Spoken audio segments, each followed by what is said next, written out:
Chapter 16. Jim, the Cab Horse. Jim the Cab Horse found himself in possession of a large room with a green marble floor and carved marble wainscoting, which was so stately in its appearance that it would have awed anyone else. Jim accepted it as a mere detail, and at his command the attendants gave his coat a good rubbing, combed his mane and tail, and washed his hooves and fetlocks. Then they told him dinner would be served directly, and he replied that they could not serve it too quickly to suit his convenience. First, they had brought him a steaming bowl of soup, which the horse eyed in dismay. "Take that stuff away," he commanded. "Do you take me for a salamander?" They obeyed at once, and next served a fine large turbot on a silver platter, with drawn gravy poured over it. "Fish!" cried Jim with a sniff. "Do you take me as a tomcat? Away with it!" The servants were a little discouraged, but soon they brought a great tray containing 24 nicely roasted quail on toast. "Well, well," said the horse, now thoroughly provoked. "Do you take me for a weasel? How stupid and ignorant you are in the land of Oz! And what dreadful things do you feed upon? There is nothing that is decent to eat in this palace." The trembling servants sent for the royal steward, who came in haste and said, "What would your highness like for dinner?" "Highness?" repeated Jim, who was unused to such titles.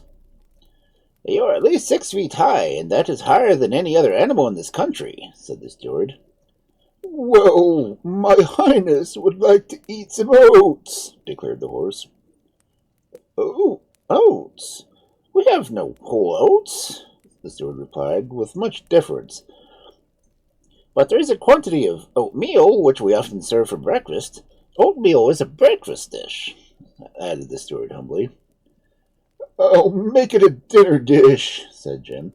"Fetch it on, but don't cook it, as you value your life."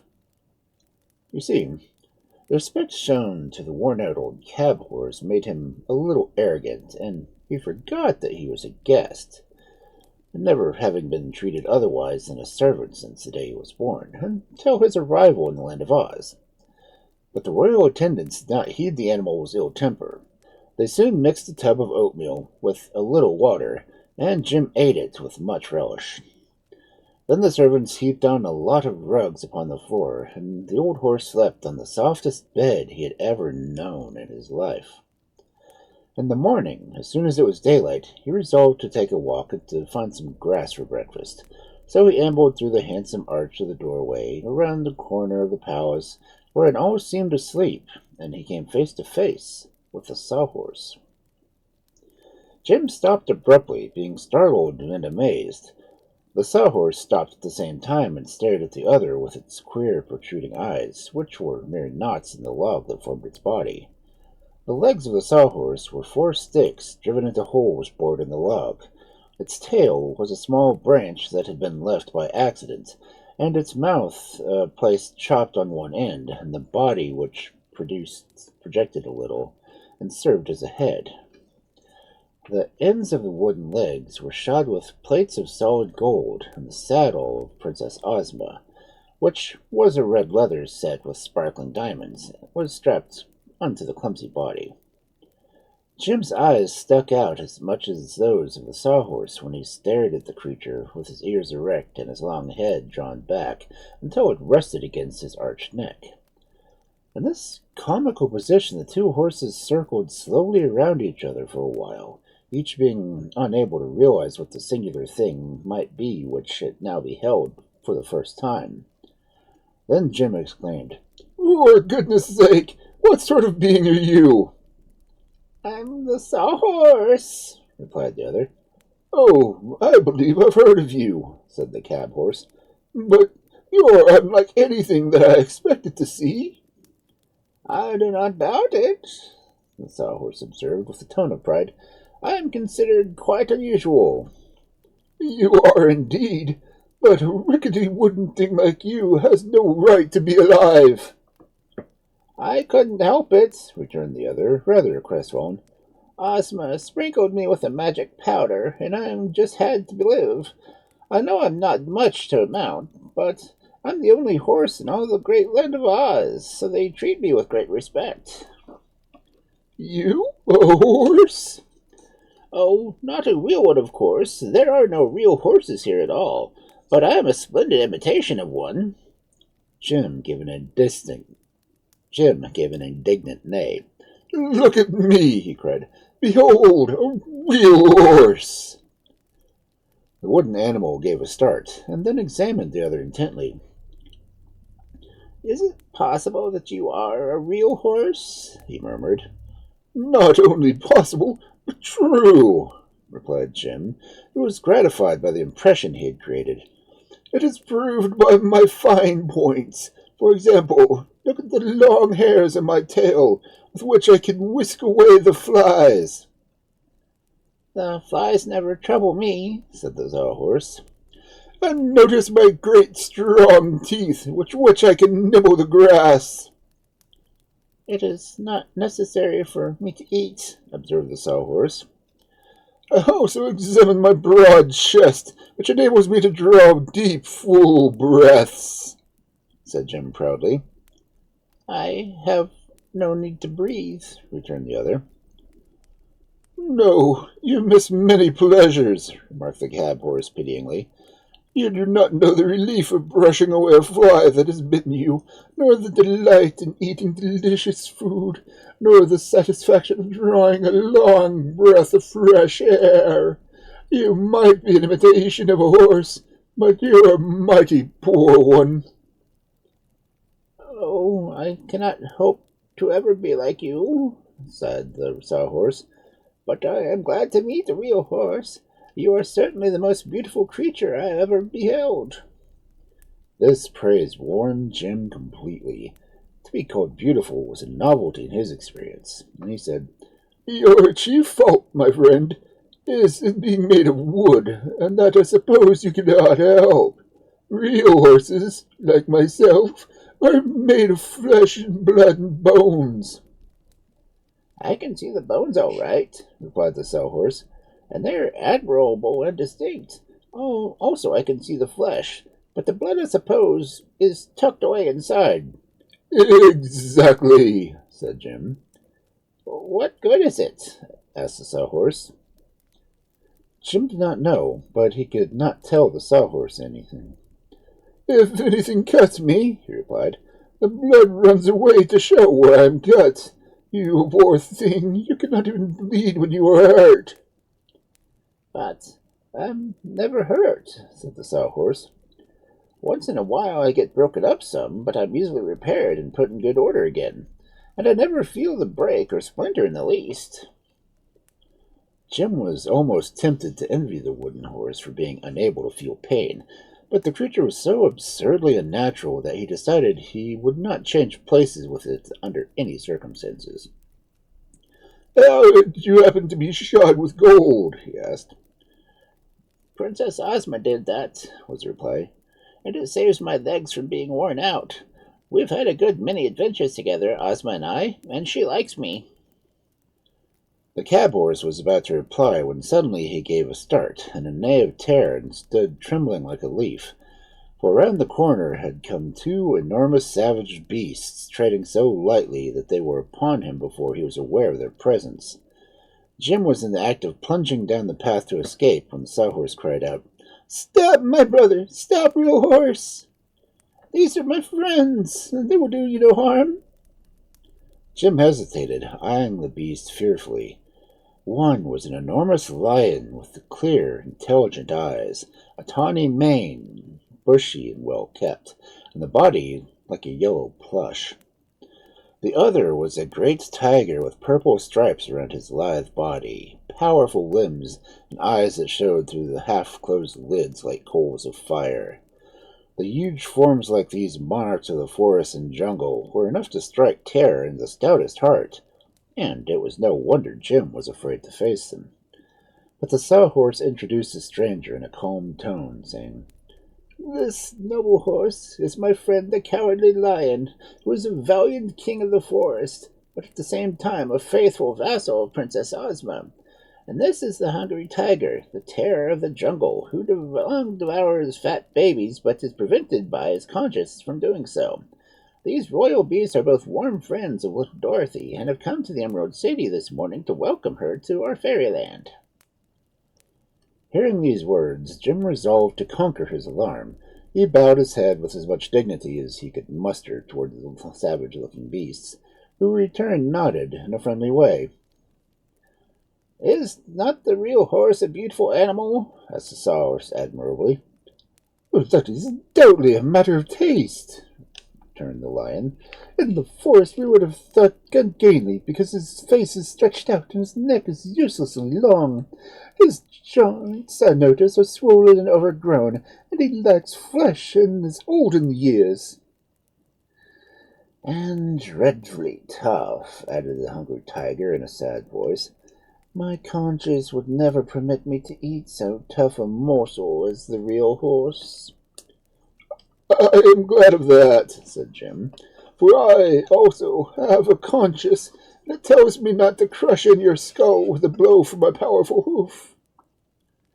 If he thought to frighten the striped beast by such language, he was mistaken. The tiger seemed to smile and winked one eye slowly. "You have a good conscience, friend horse," he said, "and if you attend to its teachings, it will do you much to protect you from harm. Some day I will let you try to crush in my skull, and afterward you will know more about tigers than you do now." "Any friend of Dorothy," remarked the Cowardly Lion, "must be a friend of ours as well. So let us cease this talk of skull-crushing and converse upon more pleasant subjects. Have you had breakfast, Sir Horse?"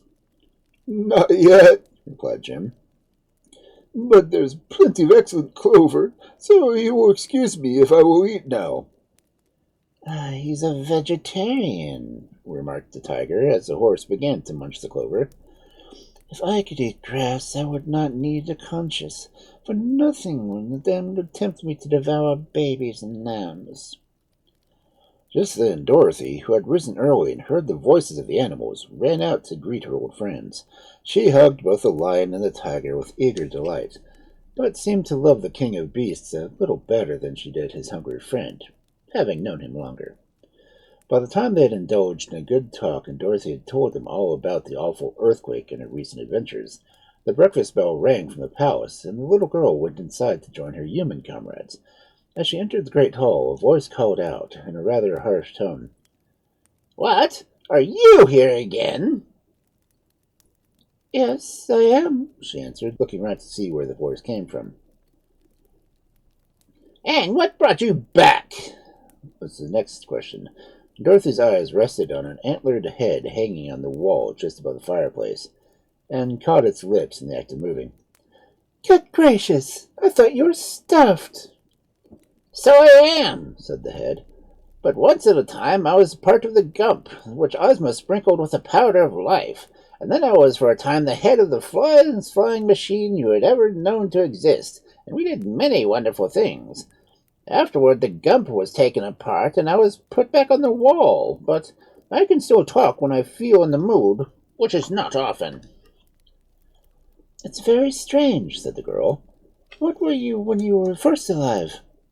"I have forgotten," replied the gump's head, "and I do not think it is of much importance. But when there comes Ozma, so I'd better hush up, for the princess doesn't like me to chatter since she changed her name from Tip to Ozma." Just then the girlish ruler of Oz opened the door and greeted Dorothy with a good morning kiss. The little princess seemed refreshed and rosy and in good spirits. "Breakfast is served, dear," she said, "and I am hungry, so don't let us keep it waiting a single minute." Chapter 17. The 9 Tiny Piglets. After breakfast, Ozma announced that she had ordered a holiday to be observed throughout the Emerald City in honor of her visitors. The people had learned that their old wizard had returned to them, and were anxious to see him again, for he had always been a rare favorite. So first there was to be a grand procession through the streets, after which the little old man was requested to perform some of his wizardries in the great throne room of the palace. In the afternoon there were games and races. The procession was very imposing. First came the Imperial Cornet Band of Oz, dressed in emerald velvet uniforms with sashes of pea green satin and buttons immense as emeralds. They played the national air called the Oz Spangled Banner, and behind them were the standard bearers with the royal flag. This flag was divided into four corners, one being colored sky blue, another pink, the third lavender, and the fourth white. In the center was a large emerald green star, and all over the four quarters were sewn spangles that glittered beautifully in the sunshine. The colors represented the four countries of Oz, and the green star, the Emerald City. Just behind the royal standard bearers came the Princess Ozma in her royal chariot, which was of gold encrusted with emeralds and diamonds set in exquisite designs. The chariot was drawn on this occasion by the Cowardly Lion and the Hungry Tiger, who were decorated with immense blue and pink bows. In the chariot rode Ozma and Dorothy, and the former in splendid raiment and wearing her royal coronet, while the little Kansas girl wore around her waist the magic belt she had once captured from the Gnome King.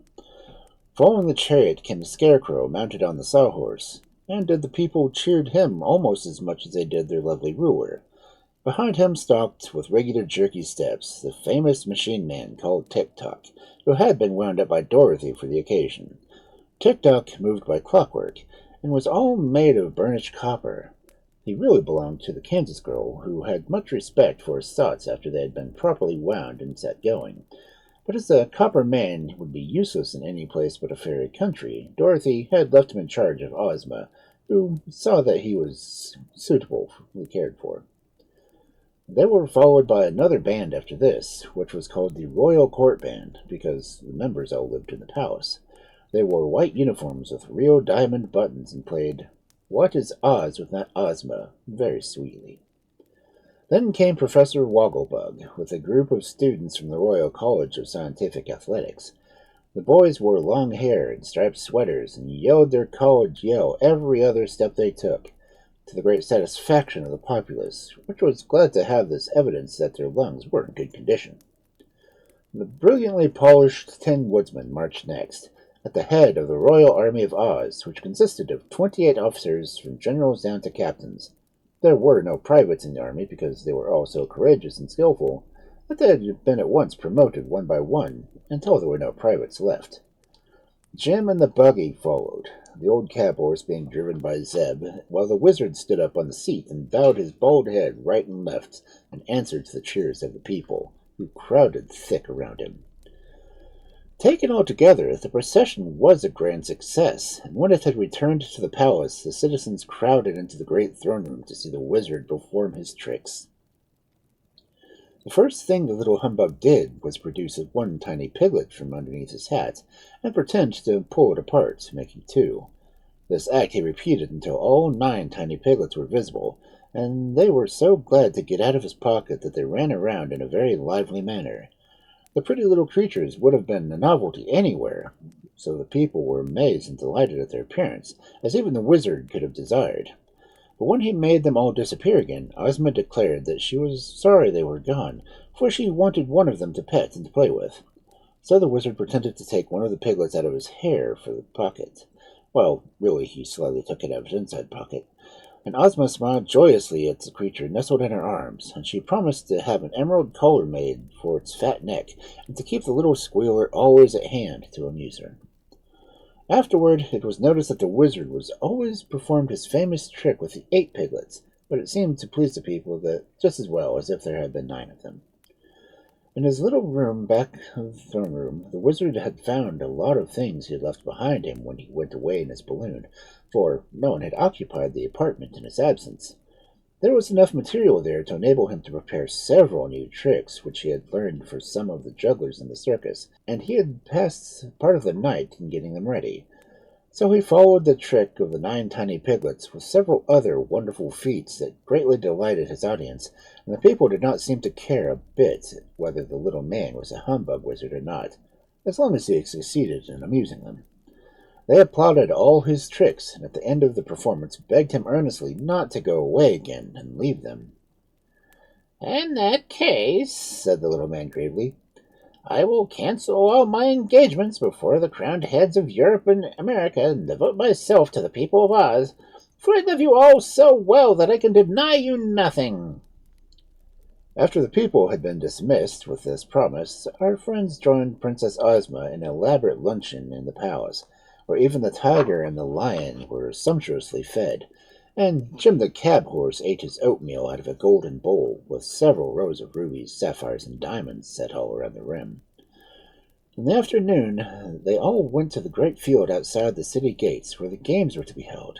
There was a beautiful canopy for Ozma and her guests to sit under and watch people run races and jump and wrestle. You may be sure the folks of Oz did their best with such distinguished company watching them, and finally Zeb offered to wrestle with a little munchkin who seemed to be the champion.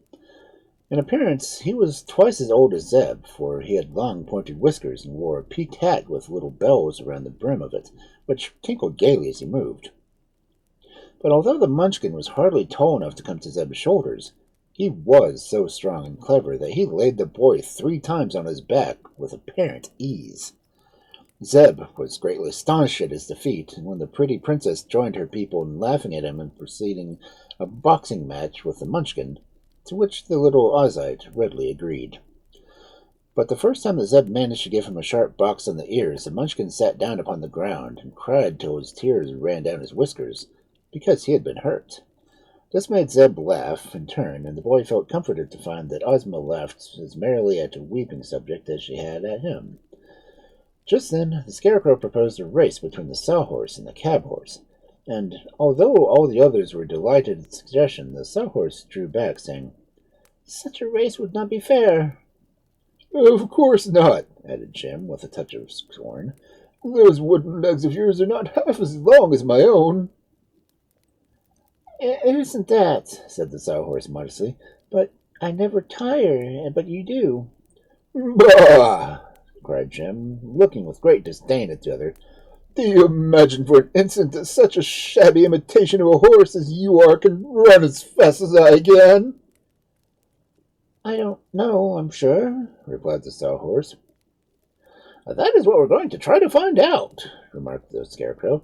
"The object of the race is to see who can win it, or at least that is the excellent brains think." Once when I was young, said Jim, I was a racehorse and defeated all that dared to run against me. I was born in Kentucky, you know, where all the best and most aristocratic horses come from. "But you're old now, Jim," suggested Zeb. Old? Why, I feel like a colt today, replied Jim. I only wish there was a real horse for me to race with. I'd show the people a fine sight, I can tell you. "Then why not race with the Sawhorse?" suggested the Scarecrow. He's afraid, said Jim. "Oh, no," answered the Sawhorse. "I merely said it wasn't fair. But if my friend the real horse is willing to undertake the race, I'm quite ready." So they unharnessed Jim and took the saddle off the Sawhorse, and the two queerly matched animals were stood side by side for the start. "When I say go," Jim called to them, "you must dig out and race until you reach those trees you see over there yonder. Then circle round them and come back again. First one that passes the place where the princess sits shall be named the winner. Are you ready?" I suppose I ought to give the wooden dummy a good start for me, growled Jim. "Never mind that," said the Sawhorse. "I'll do my best I can." "Go!" cried Zeb, and at the word the two horses leaped forward, and the race was begun. Jim's big hoofs pounded away at a great rate, and although he did not look very graceful when he ran in a way that you do the credit of his Kentucky breeding, but the Sawhorse was swifter than the wind. Its wooden legs moved so fast that their twinkling could scarcely be seen, and although so much smaller than the cab-horse, it covered the ground much faster. Before they had reached the trees, the Sawhorse was far ahead, and the wooden animal returned to the starting place, and was being lustily cheered by the Ozites before Jim came panting up to the canopy where the princess and her friends were seated. I'm sorry to record the fact that Jim was not only ashamed of his defeat, but for a moment lost control of his temper. As he looked at the comical face of the Sawhorse, he imagined that the creature was laughing at him.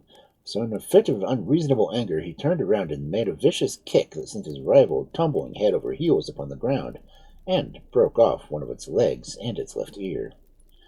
An instant later, the tiger crouched and launched its huge body through the air, swift and relentless as a ball of a cannon.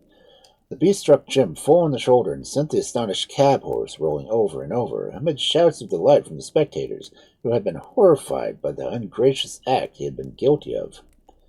When Jim came to himself and sat up on his haunches, he found the cowardly lion crouching on one side of him, and the hungry tiger on the other side. Their eyes were glowing like balls of fire. "I beg your pardon, I'm sure," said Jim meekly. "I was wrong to kick the sawhorse, and I'm sorry I became angry at him. He has won the race, and won it fairly. But what can a horse of flesh do against a tireless beast of wood?" Hearing the apology, the tiger and the lion stopped lashing their tails, and retreated with dignified steps to the side of the princess. "No one must injure one of our friends in our presence," growled the lion. And Zeb ran to Jim and whispered that unless he controlled his temper in the future, he would probably be torn to pieces. Then the Tin Woodsman cut a straight and strong limb from a tree with his gleaming axe, and made a new leg and new ear for the sawhorse. And when they had been securely fastened in place, Princess Ozma took her coronet from her own head and placed it upon that of the winner of the race, and she said, "My friend, I reward you for your swiftness by proclaiming you the Prince of Horses, whether of wood or of flesh, and hereafter all other horses in the land of Oz, at least, must you consider imitations, and you are a real champion of your race." There was more applause at this, and then Ozma had the jeweled saddle placed on the sawhorse, and herself rode the victor back to the city at the head of the grand procession. "I ought to be a fairy," grumbled Jim as he slowly drew the buggy horn. "For to be an ordinary horse in a fairy country is to be no account whatever. It's no place for us, Zeb." "It's lucky we got here, though," said the boy, and Jim thought of the dark cave, and agreed with him. Chapter 18. The Trial of Eureka the Kitten. Several days of festivity and merrymaking followed, for such old friends did not often meet, and there was much to be told and talked over between them, and many amusements to be enjoyed in this delightful country. Ozma was happy to have Dorothy by her side, for girls of her own age, with whom it was proper for a princess to associate with, were very few, and often the youthful ruler of Oz was lonely for lack of companionship. It was the third morning after Dorothy's arrival, and she was sitting with Ozma and their friends in the reception room, talking over old times, and the princess said to her maid, "Go to my boudoir, Jellia, and get the white piglets that are left on the dressing table. I want to play with it." Jellia once departed on the errand, and she was gone so long that they'd almost forgotten the mission when the green-robed maiden returned with a troubled face. "The piglet is not there, your highness," she said. "Not there?" exclaimed Ozma. "Are you sure?"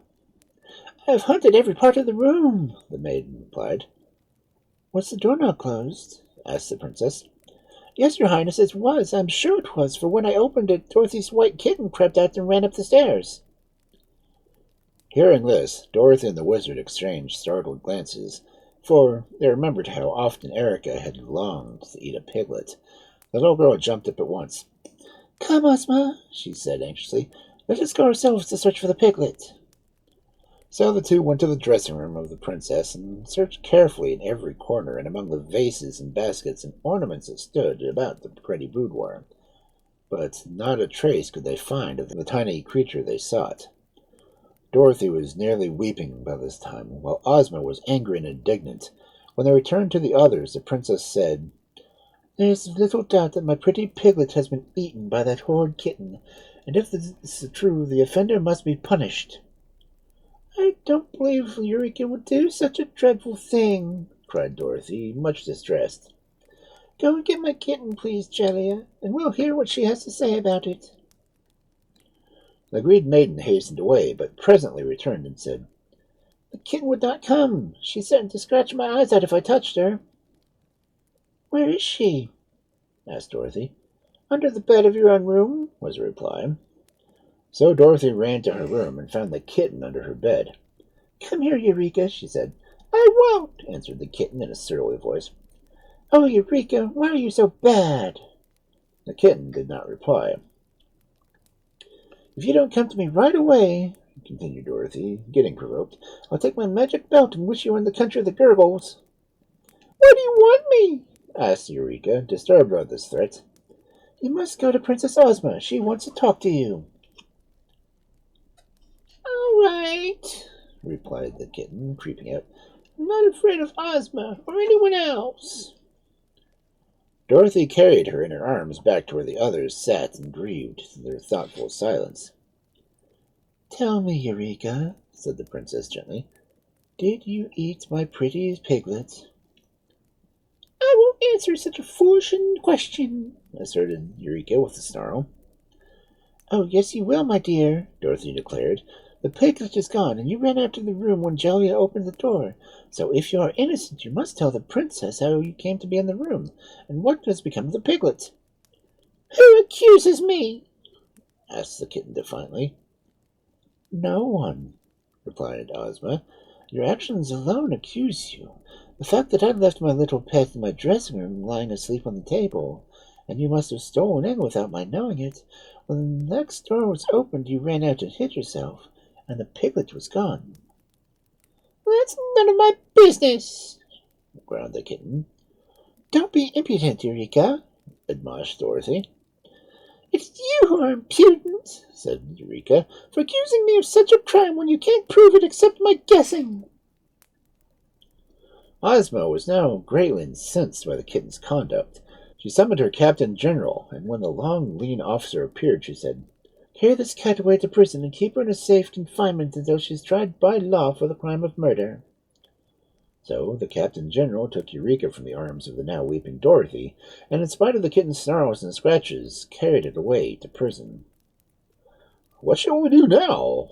asked the Scarecrow with a sigh, for such a crime had cast a gloom over all the company. "I will summon the court to meet in the throne room at 3 o'clock," replied Ozma. "I will be myself judge, and the kitten shall have a fair trial." What will happen if she is guilty? asked Dorothy. "She must die," answered the princess. 9 times? inquired the Scarecrow. "As many times as is necessary," was the reply. "I'll ask the Tin Woodsman to defend the prisoner, because he has such a kind heart, and I'm sure he will do his best to save her.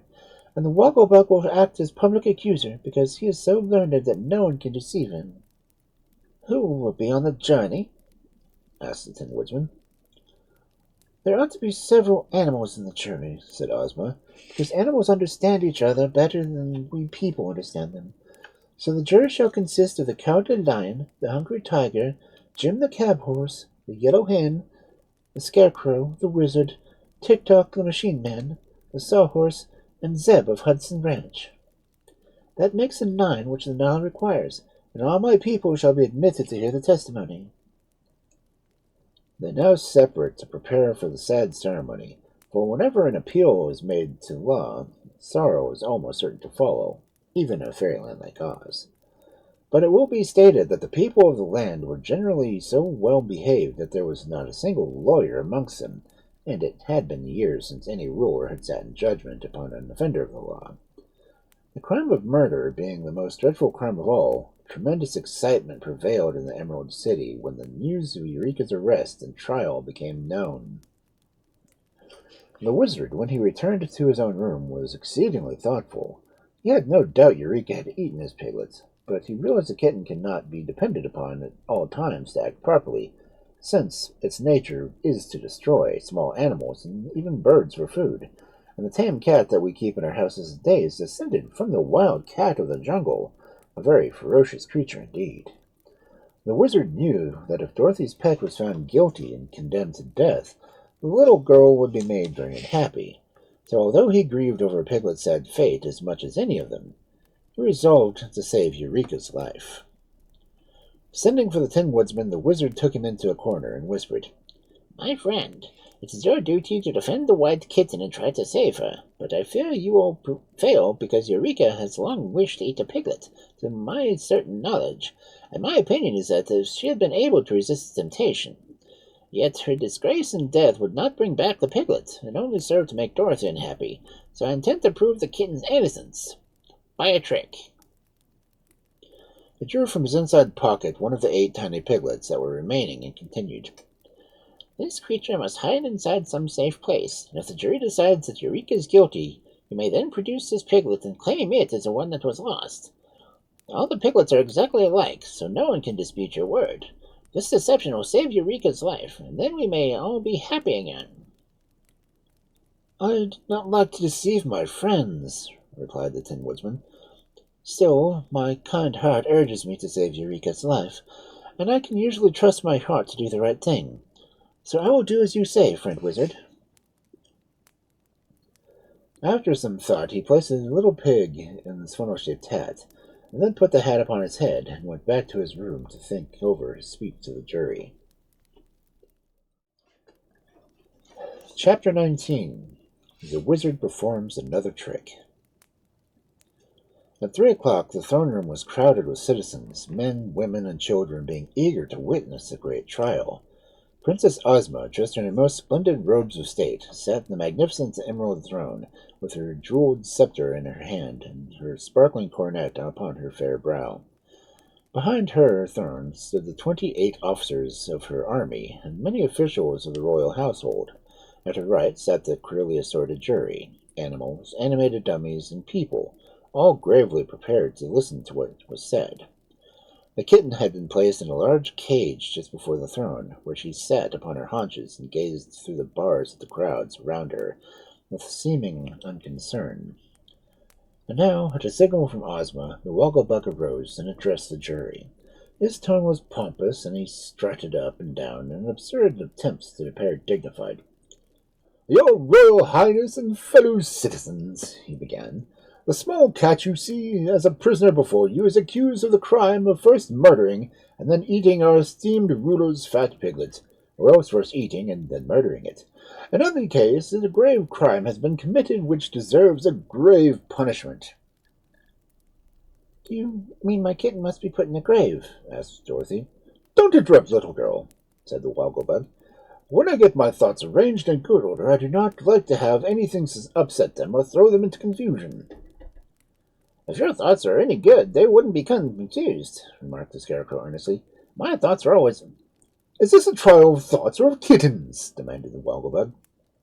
It's the trial of one kitten, replied the Scarecrow, but your manner of trial is all us.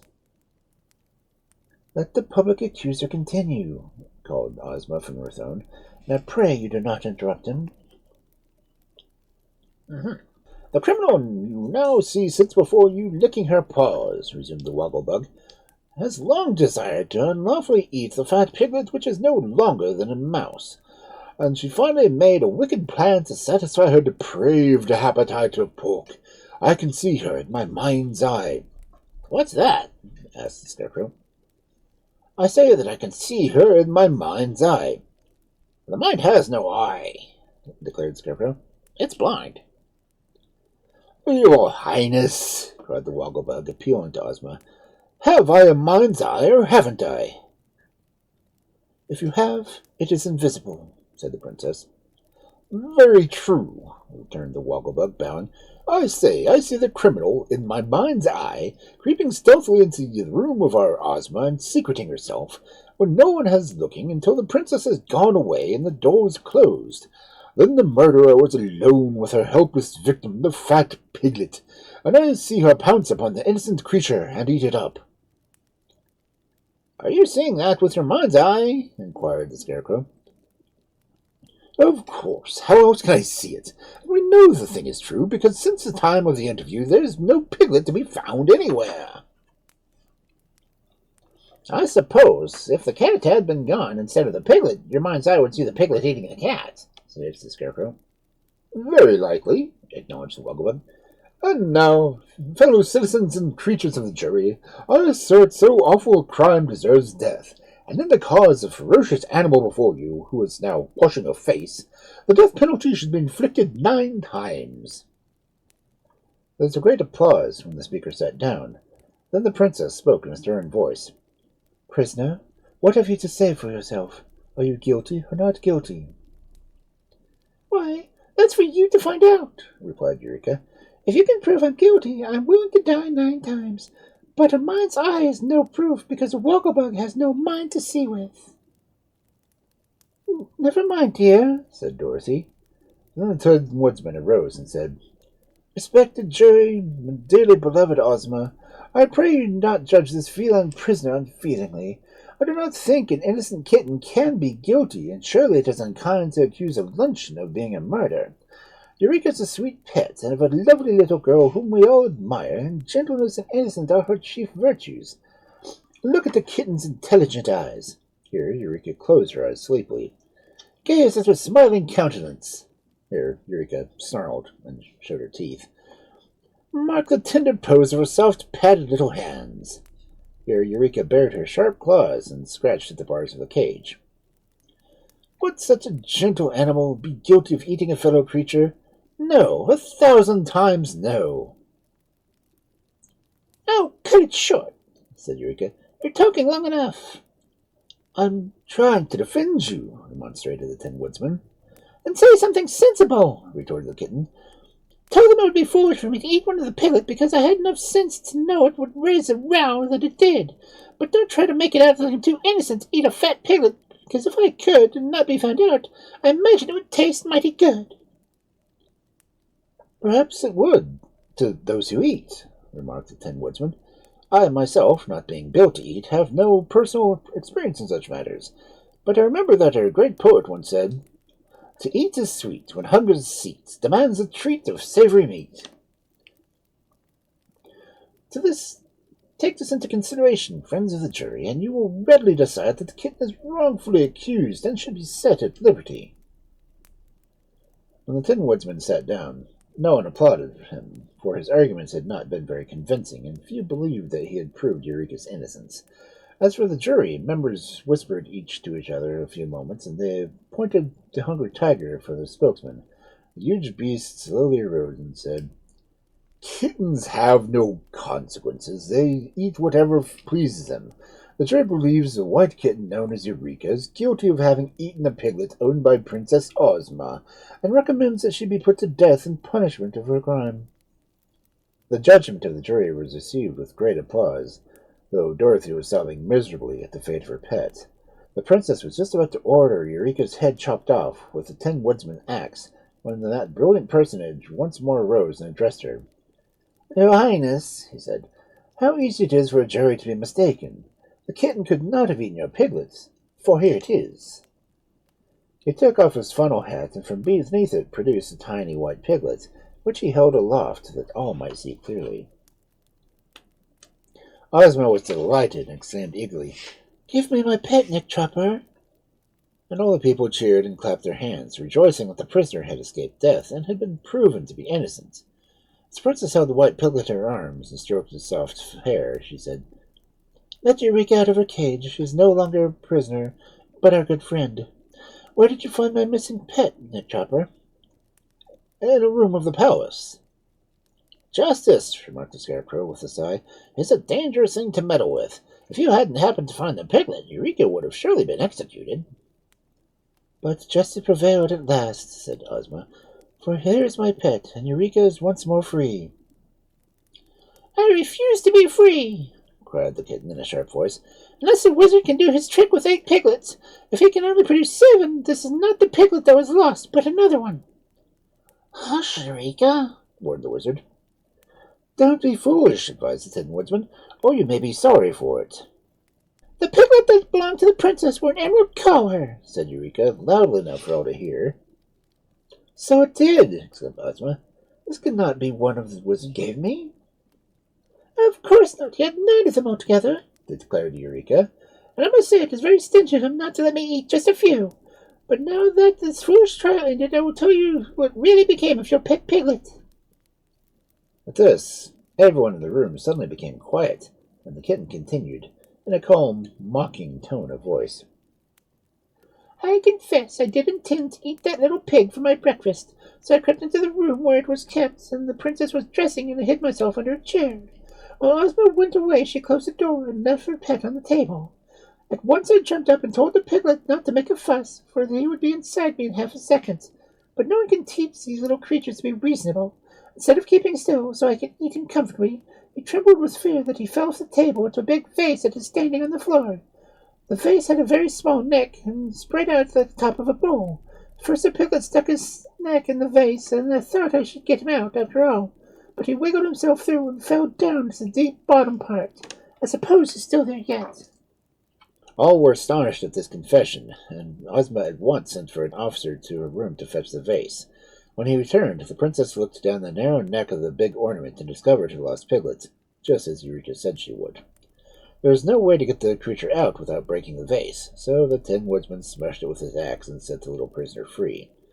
Then the crowd cheered lustily, and Dorothy hugged the kitten in her arms and told her how delighted she was to know that she was innocent. Why didn't you tell us at first? That would have spoiled the fun, replied the kitten, yawning. Ozma gave the wizard back the piglet he had so kindly allowed Nick Chopper to substitute for the lost one, and then she carried her own to the apartment in the palace where she lived.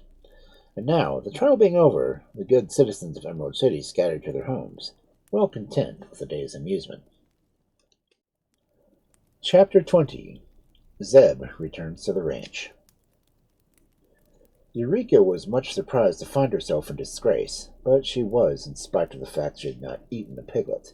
For the folks of Oz knew the kitten had tried to commit the crime, and that only an accident had prevented her from doing so. Therefore, even the hungry tiger preferred not to associate with her. Eureka was forbidden to wander around the palace and was made to stay in the confines of Dorothy's room, so she began to beg her mistress to send her to some place other than where she might enjoy herself. Dorothy was herself anxious to get home, so she promised Eureka they would not stay in the Land of Oz much longer. The next evening after the trial, the little girl begged Ozma to allow her to look in the enchanted picture, and the princess readily consented. She took the child to her room and said, "Make your wish, dear, and the picture will show you the scene you desire to behold." Then Dorothy found, with the aid of the enchanted picture, that Uncle Henry had returned to the farm in Kansas, and she saw also that both he and Aunt Em were dressed in mourning, because they thought their little niece had been killed by the earthquake. "Really?" said the girl anxiously.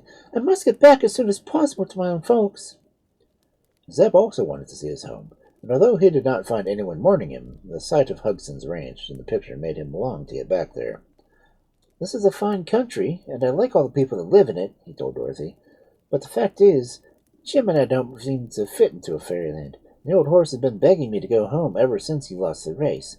So, if you can find a way to fix it, we'll be much obliged to you." "Ozma can do it easily," replied Dorothy. "Tomorrow morning I'll go to Kansas, and you can go back to California." The last evening was so delightful that the boy will never forget it as long as he lives. They were all together, except Eureka, in the pretty rooms of the princess, and the wizard did some new tricks, and the scarecrow told stories, and the Tin Woodman sang a love song in a sonorous metallic tone, and everybody laughed and had a good time. Then Dorothy wound up Tick-Tock, and he danced a jig to amuse the company, after which the Yellow Hen related some of her adventures with the Gnome King in the land of Eve. The princess served delicious refreshments to those who were in the habit of eating, and when Dorothy's bedtime arrived, the company separated after exchanging many friendly sentiments. The next morning they all assembled for the final parting, and many of the officials and courtiers came back to look upon the impressive ceremonies. Dorothy held Eureka in her arms and bade her friends a fond goodbye. "You must come again sometime," said the little wizard, and she promised she would if she could find it possible to do so. "But Uncle Henry and Aunt Em need me to help them," she said, "and I can't ever be very long away from the farm in Kansas."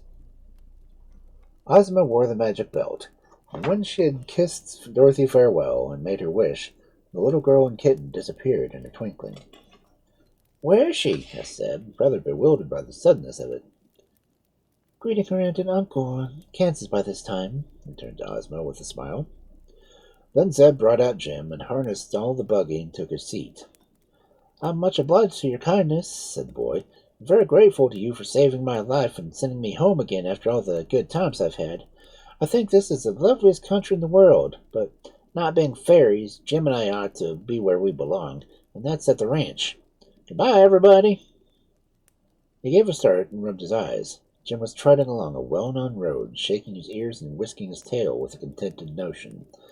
Just ahead of them were the gates of Hugson's ranch, and Uncle Hugson now came out and stood with uplifted arms and wide open mouth, staring in amazement.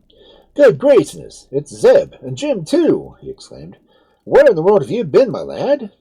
"Why, in the world, Uncle," answered Zeb, with a laugh. The end.